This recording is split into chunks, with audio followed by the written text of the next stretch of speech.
Okay, now this is the most unfair question of the evening because I didn't want to neglect the issues that I know you all are about to write on your file cards, so I'm going to try to get as many issues into one question as I possibly can.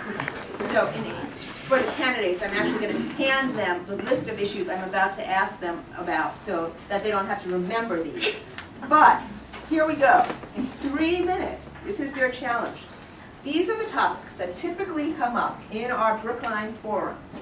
And what we want you to do is tell us quickly your positions on the death penalty, casinos and slot machines, using the MCAS as a graduation requirement, expanding the number of charter schools, whether you would place restrictions on a woman's right to choose, and the 3 ballot questions on the alcohol tax, the sales tax, and the affordable housing. And if you have time remaining, you can elaborate on those. So, this is 3 minutes for all of us. So, who do we have beginning on this? We have Cindy Cream beginning on this.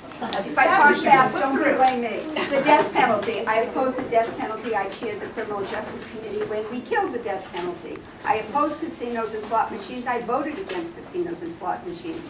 Using the MCAS as graduation requirements, I proposed a bill that we would have multiple assessments and that the MCAS would not be the only assessment for graduation.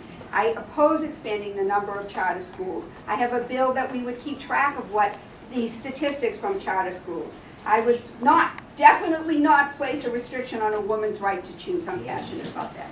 3 ballot questions. I voted for the alcohol tax. I wouldn't eliminate it. I voted for the sales tax. I'm against reducing it. And I'm for affordable house.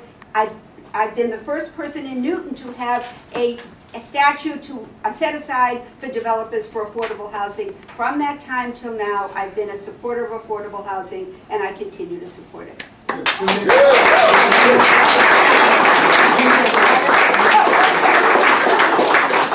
have 2 more minutes, so I can elaborate. I have asked people to fight against eliminating the alcohol tax and the sales tax. I've been working with a group of young people from the inner city and from the suburbs. They're called Why More. It's like a group of interfaith group. And they came to me and asked what is the most important thing for them to work on, because I had been helpful to them in getting summer jobs for them through the budget. I told them to go out door to door and canvass, because if we reduce the sales tax from 6.5 to 3, it will decimate our budget. We will have no services. Our schools will not be what our schools should be. So I asked them to do that, and based on that, they have been working and going door to door. How much time do I have?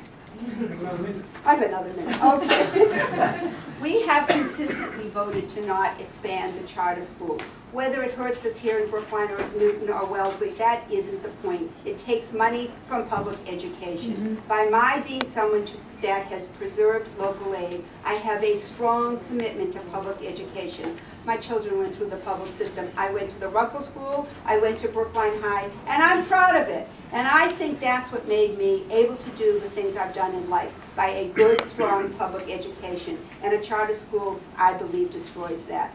I'll give my 30 seconds up. Thank you.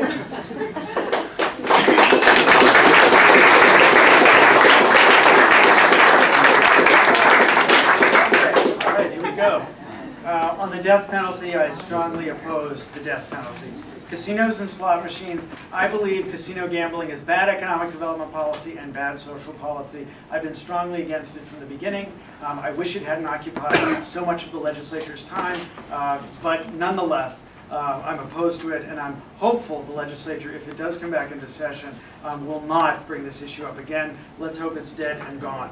Using the MCAS as a graduation requirement, I believe MCAS, I'm opposed to MCAS as a high-stakes graduation requirement. MCAS should be one of a number of different considerations that we look at when we consider whether a student is ready to graduate from high school. And along those same lines, I am supportive of the governor and the state education's proposal to shift us over to the national Common Core standards. I think it's the right decision, not only because it increases our eligibility for the Race to the Top funding that the Obama administration has made available, but it's also the right thing for our students, because several studies have shown that the Common Core standards are at least as rigorous as those that we've had in place in Massachusetts. And also, Massachusetts educators have had significant input into development of those standards.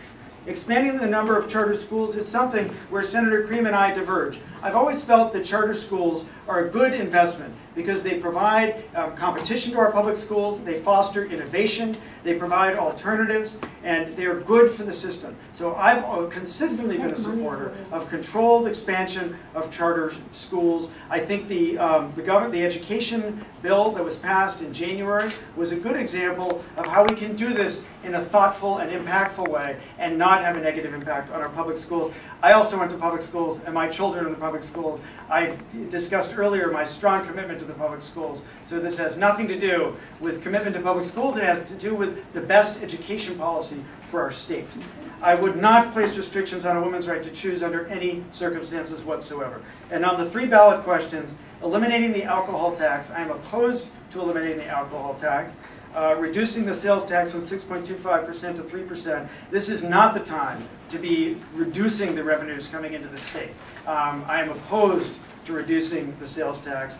And on the affordable housing ballot initiative, I am opposed to the repeal of Chapter 40B, which I think has helped Massachusetts overcome some of the inequities we have in the housing market. We have some of the highest costs of housing, both rental and real estate purchase housing, in the nation. 40B is one of the few opportunities we've had to provide those less fortunate among us to have access to affordable housing.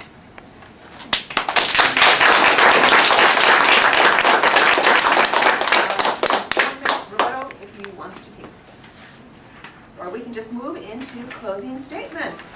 Okay, so Cindy Green, you go first with your 3-minute closing statement. Thank you. Again, I'd like to thank everybody for being here. The choice in this election is between someone who hopes to be a leader and someone who's already proven herself to be a leader. Somebody who talks about progressive values, but someone who's already translated those progressive values into legislation that provided stem cell research, that changed the way we do our sentencing guidelines, that brought local aid to our communities, that allowed everyone who loved each other to marry. Those are the kind of progressive values that I have translated into legislation. Over the past hour, you've heard very little differences about where we stand on issues. You've heard about my record of change in Massachusetts. You've heard about our getting more local aid and my need to preserve local aid. You've heard about all of the things that I've done. Now I'm asking for your vote. So my experienced voice of leadership will continue to speak out in the state Senate on your behalf as it has for all these past 10 years. I'm asking